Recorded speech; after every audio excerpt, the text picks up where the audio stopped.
It's definitely an underlying thing that's in most cities. Traffic in Nairobi is highly unpredictable. There's vehicles that are competing for space. You have many different modes of transport. There's so many things that happen in the roadways, and it makes Nairobi unique, challenging, but also charming. As more and more people move in to Nairobi to get access to jobs and be a part of the economic growth, then those roadways struggle. It's a city that's resource constrained and it's rapidly urbanizing. So we have to be innovative here, and those innovative solutions will apply to most of the developing world.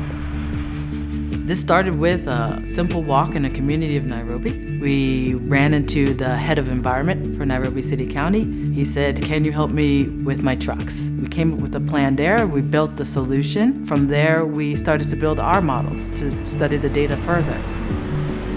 Urban infrastructure is the key element that allows people to get around a city in whichever way they choose. So when that doesn't work, people have to think about, how am I going to get to where I need to go, given that now there's a sudden traffic jam? Or how can I be sure that my kid is safe when they're riding on a boda, for example, with poor road quality at the same time?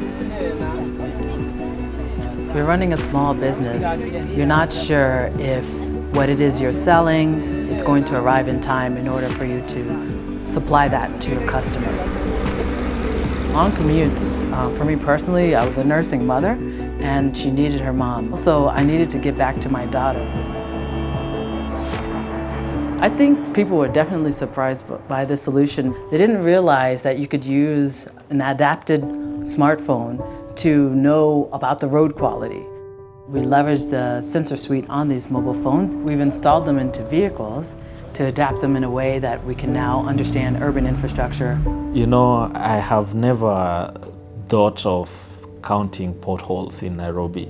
Most of the solutions that you will find to help you understand your infrastructure is very costly and would not work for developing cities. So that's really how this project came about.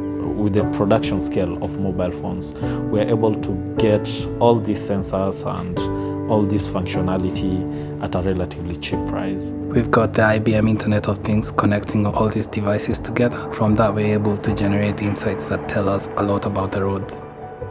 This is not just a vision, we're actually implementing this. We are working with Nairobi City County. We have installed in a quarter of their waste collection vehicles. We've generated models to understand the road quality. These solutions here could potentially be more cost-effective for some of the big cities.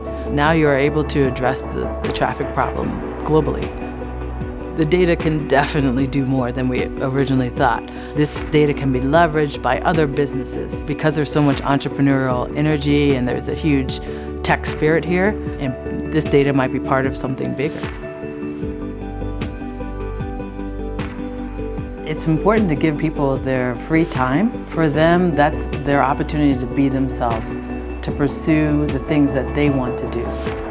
So free time is everything to being an individual.